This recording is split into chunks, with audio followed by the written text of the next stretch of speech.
Welcome to the Calm Analytics channel. This is Boris Tizengauzen. Today is the 2nd of September. Lots of important news. In this episode, how many times does Putin have to fool Donald Trump for sanctions to be imposed on Russia? A harsh statement from the US Treasury Secretary. Well, the era of Xi Jinping is coming. China will showcase its most advanced weaponry at the parade. This is a direct message to the US from China and from the club of dictators as a whole. Fico, Putin and Yanukovych, for some reason, repeated word for word the same thesis about Ukraine. And Trump is preparing an important statement at 21 Kyiv time. He will make this statement today. And by the way, he also plans to lease Gaza. There will be a lot of interesting things about this and more in today's episode. So, if this is your first time on this channel, subscribe so you don't miss future episodes. So, right from the very early morning hours today, numerous strike drones are actively attacking various regions across Ukraine. Specifically in those areas where a comprehensive air raid alert has been officially declared. Many children are now spending their very first full day of school underground, safely within designated shelters. It genuinely feels as though the Russians are deliberately doing this on purpose, because typically the Shahed drone attacks usually happen during the nighttime hours. But this time they decided to launch them through several regions right in the morning, and just about 15 minutes ago the alert ended. Right now, I'm recording this at 13:15 Kyiv time, so the air raid alert lasted almost 4 hours this morning. The children were studying underground. I was surprised today. I went down to the parking lot, and by the sound of it, it felt like some kind of rally was going on. I peeked around the corner, and there were desks and chairs set up, with children sitting there with their teacher. Well, apparently those were kids from the kindergarten nearby, so basically that's how the Kremlin congratulates Ukrainian school children. By the way, yesterday I forgot to congratulate the parents of school children on the first day of school. So after I finished recording yesterday and went outside, I saw a few well-dressed little school kids. That's when I realized that yesterday was September 1st, so I'm making up for it now. May your beloved children truly enjoy their learning journey, and may this challenging period of studying underground soon become a distant memory, a thing of the past, so that they can ultimately have a wonderfully happy, truly normal, and profoundly peaceful childhood, filled with joy and security. By the way, yesterday was September 1st, when ceremonial assemblies were held in all the schools, and the Russians deliberately sent up a MiG-31 around 11 in the morning. Right when the children were lined up in front of the schools, first graders were coming to school for the first time, and so on. So, the Russians sent up a MiG-31, and the MiG-31 is a carrier of Kinzhal hypersonic missiles. If it takes off from a Russian airfield, an air raid alert is triggered all over Ukraine. And yesterday, I am 200% sure that the Russians deliberately decided to ruin that first ceremonial day, September 1st, for Ukrainian children when they go to school. But this is just to understand who we are actually fighting against. It's no coincidence that the International Criminal Court issued a warrant for Putin specifically for the abduction of Ukrainian children. What kind of person do you have to be to take it out specifically on children? However, it's not surprising. Since childhood, Putin has shown sadistic and abusive tendencies, always towards those he considered weaker than himself. In one interview, his ex-wife Lyudmila Putina recounted how he would deliberately be late for their meetings, making her wait for several hours at times. When she was already crying out of despair, he would appear from around the corner, satisfied where he had been the whole time, and watch her. How uncomfortable she was, how she waited, how she was freezing. Well, that's just how he turned out. Nothing surprising. The cruelest masters are often former lackeys. And Putin was an excellent lackey for Anatoly Sobchak, the mayor of St. Petersburg. So let's move on to the news. Just yesterday, we discussed how, at the SCO summit, the Shanghai Cooperation Organization, Putin named two reasons, in his opinion, for why the war began. But the fact that they have absolutely nothing to do with reality is another matter. The first reason is that the West is trying to pull Ukraine into NATO. That's why Putin attacked Ukraine. Why Putin didn't attack NATO or the West, which is supposedly trying to bring Ukraine into NATO, is unclear. That's his logic. But for Russia's deep-rooted population, it'll do. And the second reason, according to Putin, is the so-called coup d'etat in Ukraine, as he put it. What business is it of his what happens in a sovereign country? Who we choose here, be it a kangaroo or, I don't know, an alien, is nobody else's concern. But he wants to meddle anyway. So that's another reason. There was a coup, so I'll go ahead and attack Ukraine. So as of today, we have two root causes that Russian officials keep talking about. That first, the root causes of the war need to be eliminated, and only then can there be some kind of peace agreement. How exactly are you supposed to eliminate the fact that someone is supposedly dragging Ukraine into NATO? I have no idea. And how do you eliminate what Putin calls a coup d'etat in 2014, the Maidan? How? So, apparently, according to Putin's logic, we need to turn back time and put that Putin puppet Yanukovych, who fled after the Maidan and now lives somewhere near Moscow, back in charge of Ukraine. I genuinely thought to myself, they simply cannot possibly be that incredibly stupid as to start actively pushing this particular version. And as it turns out, they absolutely can, and indeed they did. That's exactly what they did. Do you know what they did? They dragged Yanukovych out of the closet. He hasn't appeared on air in 100 years, dusted off the mothballs, put in some new teeth, these snow-white veneers, I don't know, maybe for the effect, and made him say on camera that he wasn't against Ukraine joining the European Union. No, only against NATO. So they're trying to drag him back into the information space again. Just leave Yanukovych alone already, who, by the way, had successfully disappeared from that information space. And Yanukovych, by the way, explicitly stated that it was entirely the fault of the truly bad, indeed evil, European politicians who had treated him with considerable arrogance and disrespect. Well, I know for sure, I was told this story, that someone once, just to give you a sense of what kind of person Yanukovych was, who he really was. Well, the fact is, he did time for stealing a fur hat. Basically, he was just a petty thief, snatching hats off people's heads and running away. But that's not all. I was told a story that someone once sold Yanukovych on the idea, maybe it was Manafort, maybe someone else, that he needed to fly to the US and spend time with congressmen and other influential people. To do this, you need to hire lobbyists. And these lobbyists would arrange meetings. Well, you know, in the US, all of this can be done for a certain price. And Yanukovych would fly to the United States and meet with representatives of the American elite. But since time is money and he was paying for their time, he couldn't come up with anything better. He didn't want to discuss geopolitical topics. He would tell them about his favorite football club, Shakhtar. So he would just sit there and go, over here and over there.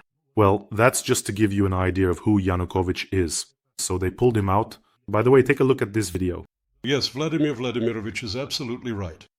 Indeed, I was purposefully working toward bringing Ukraine closer to the European Union, ultimately setting the goal of Ukraine joining the European Union. However, the partners from the EU side behaved during the negotiations, to put it mildly, rather inappropriately.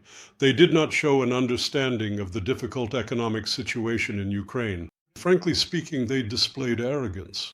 But I was the one who controlled and pushed forward the process of Ukraine's accession to the EU.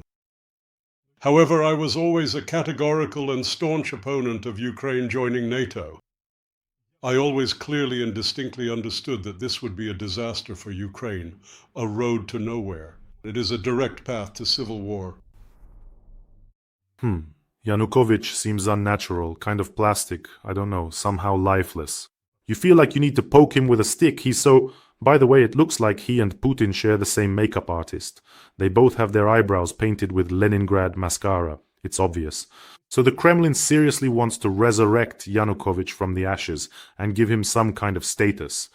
But in that case, they have absolutely no understanding of what's happening in Ukraine. By the way, Putin said that he doesn't use the internet. Maybe they really do print him some kind of Pravda newspaper where everything is wonderful, where everything is fine. The Russian world is awaited in Ukraine. Yanukovych is awaited. They want him back, and here he is greeted with open arms. It's very strange. So basically, somewhere near Moscow, Putin has this nursery for dictators, where he keeps Yanukovych, Assad, and of course, a spot for Lukashenko has probably already been prepared. And now here's a piece of news that will seem very familiar to you after what I just told you. But this news is about a different character. Slovak Prime Minister Robert Fico will discuss with Zelensky the possible accession of Ukraine to the European Union. The Slovak Prime Minister announced this during talks with Putin in China. They're having discussions there. He noted that Slovakia allows for Ukraine's membership in the European Union, but will not agree to its admission to NATO. I just showed you a video where Yanukovych says exactly the same thing, word for word. By the way, if needed, there will be cottages for Fico in the Moscow suburbs too, right next to Yanukovych. Someday they'll build a dictator zoo there and give guided tours. Look, kids, this is the former Prime Minister of Slovakia. He's omnivorous, but what he loves most are Russian oil and gas. Without them, he becomes mean and aggressive. In general, the Prime Minister of Slovakia also stated that the country will respond very harshly to attacks on the Druzhba oil pipeline. He added that he will raise this issue at the upcoming meeting with Zelensky on Friday in Uzhhorod. Why do you think he doesn't want to come to Kyiv? Uzhhorod is right on the border with Slovakia, literally on the border. But by the way, over there, well, not exactly in that area, but not far, in Mukachevo, the Russians launched missiles and, let me remind you, struck the American company Flex. So far, there hasn't been any serious reaction to this. I don't think there will be either. Well, and after Fico, let's go for a hat trick. The third one has spoken out. And here, as they say, the main raid boss himself spoke out directly. Russia has never been against Ukraine joining the EU, but its accession to NATO is another matter. This was already stated by Putin. He named the sole purpose of Russia in Ukraine as protecting its own interests. And don't you want to protect your own interests in Russia? To protect your own citizens. There's no need to protect the citizens of another country. Protect your own. Just imagine, Putin has sacrificed 1 million Russians in this war. He came to protect, I don't know, maybe a few hundred people who supposedly called for him. And even then, I'm sure hardly anyone actually called for him, although there were some. And he sacrificed 1 million people for that. Where's the logic in that?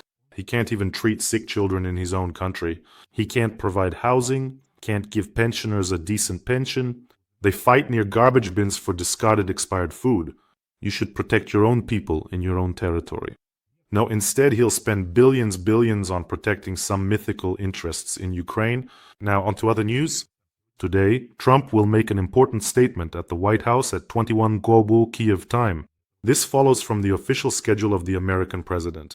Well, it's certainly worth reminding everyone that Donald Trump's initial deadline, those original 50 days, should have already definitively ended by now. And as we can clearly see, the Russian Federation has completely ignored all of President Trump's repeated attempts and earnest requests to finally cease all military fire and hostilities. Moreover, Russia declares that it will continue the war against Ukraine and calls for the seizure of new territories. They've put up a map on their wall, which already includes the Odessa and Mykolaiv regions as their own territory. Well, in general, it's hard for me to predict how Donald Trump will act. Logically, if you follow some kind of reasoning, if you're being deceived, if they're doing the exact opposite, then you should keep your promise to punish the one who's doing it.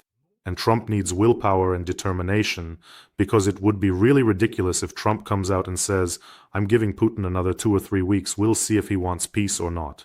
That would be very, very funny. It would just be shameful. Besides, in Russia, Putin's generals have already reported on the preparations for the autumn offensive campaign. In other words, no one is planning to end the war. They are deliberately mocking Donald Trump.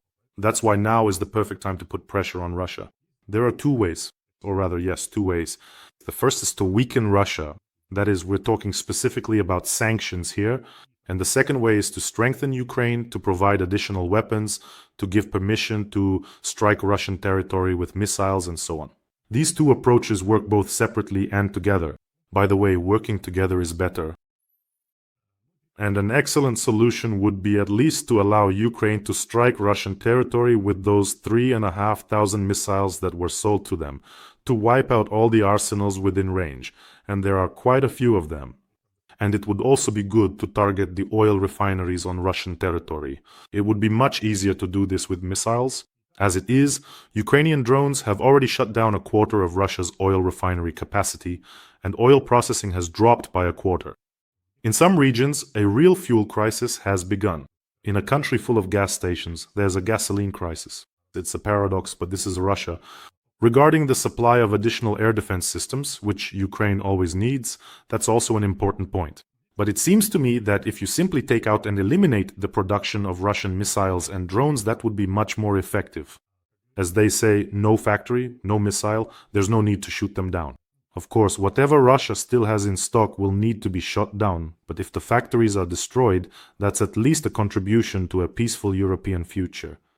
There's another option for what Donald Trump could do. He could come out and say that he's dissatisfied with both Putin and Zelensky, wash his hands of the situation, and give himself 2 or 3 weeks to think about how to get out of these negotiations altogether. That scenario is entirely possible as well. We are talking about Donald Trump. By the way, friends, let me remind you that the armed forces of Ukraine are heroically holding back the aggressor. They are showing truly incredible results right now. That entire armada is against us, with the help of the whole club of dictators. And by the way, Russia is providing a lot of support there.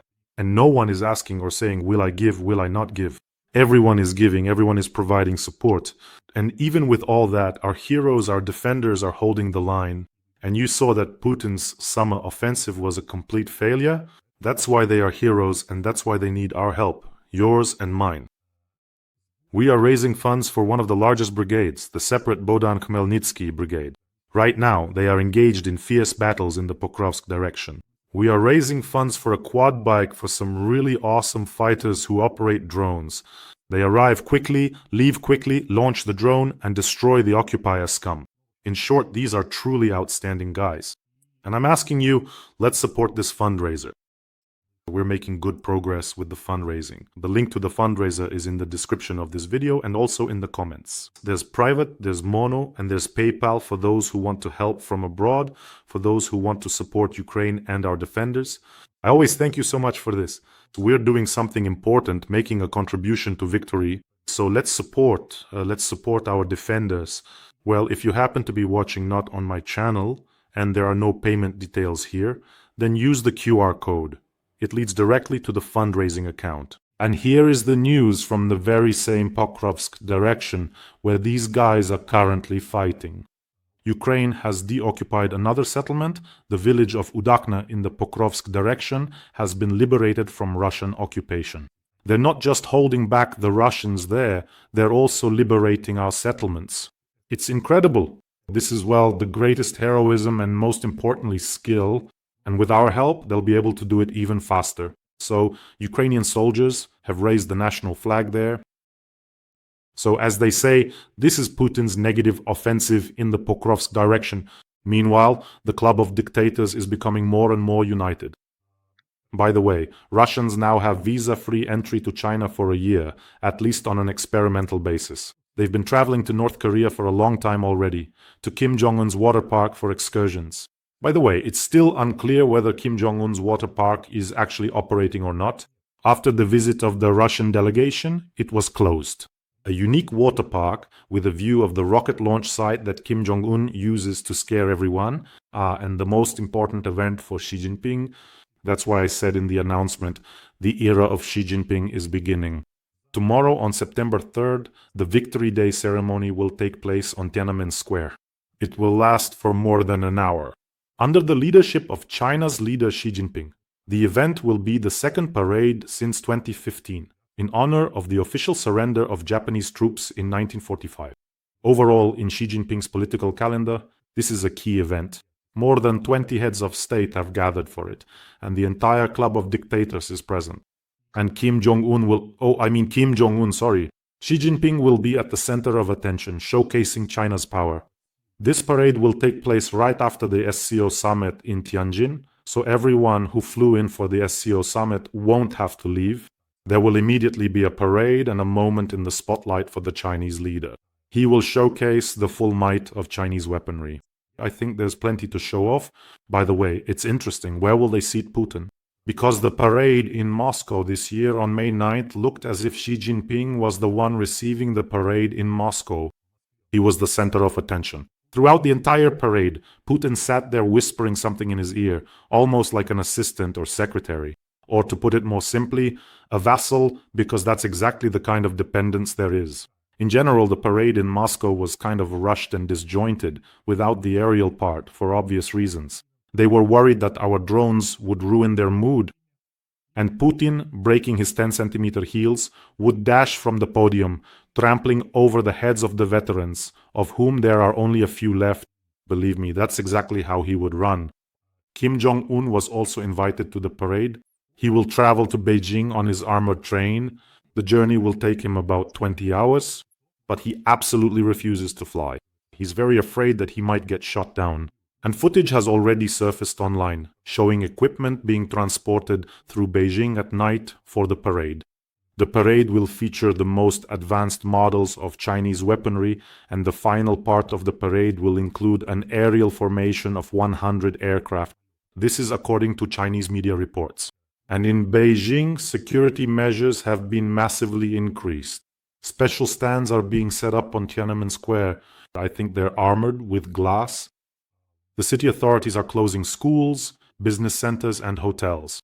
No one is allowed to go out onto their balconies along the parade route. Basically, they're afraid that even a single anti-government action, let alone an actual assassination attempt, might occur during this event. They're afraid of anti-government actions because in 2022, an activist unfurled a banner on one of the bridges and it ended up online, which basically sparked a whole wave of anti-government sentiment. Well, back then, the banner was also against COVID. So literally, it said, "We need not tests, PCR tests, but food, not lockdown, but freedom, not lies, but dignity. Not a cultural revolution, but reforms. Not a leader, but voices. Not to be slaves, but to be citizens." That's what was written on that banner. And of course, the student uprising in Tiananmen Square, which was brutally suppressed with the students being shot there. And that so-called tank man, remember, the famous photo where one person stands at a crosswalk and stops a column of tanks. That photo was taken in Tiananmen Square. Overall, the parade is expected to be grandiose, probably the largest in history. And the security measures are unprecedented. It is expected that Xi Jinping will showcase hypersonic missiles, underwater drones, and many other new developments. But I think the experts will analyze all that later. By the way, friends, don't forget to subscribe to this channel. It helps promote the channel, and it will also make it much easier for you to find new videos later. And apparently, Xi Jinping has finally twisted Putin's arm and secured the gas price he wanted, because today another important announcement was made. Gazprom and the Chinese gas company CNPC have signed a legally binding memorandum on the construction of the Power of Siberia 2 gas pipeline. This is what Putin has been trying to achieve for decades, begging Xi Jinping, "Let us sell you more gas." But I want to emphasize that many have already presented this today as Putin's victory and, well, in general. In reality, this is a framework document for launching the project. That is, it still needs to be agreed upon. The price at which the gas will be sold is still unknown, as is who will finance the construction. In general, there are a lot of unknowns.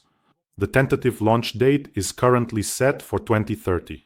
Well, we'll see how it goes. But this is one step closer. This is Power of Siberia 2, which, let me remind you, according to its technical specifications, will allow Russians to send another 50 billion cubic meters of gas over there. But Xi Jinping is the king of the situation. He can squeeze a price out of Putin. I think that if he wants, he could even get it below cost, just so Putin doesn't have to shut down the wells. And I think that's exactly what will happen. Putin doesn't have any other choice. And here's another statement that, in my opinion, is worth paying attention to.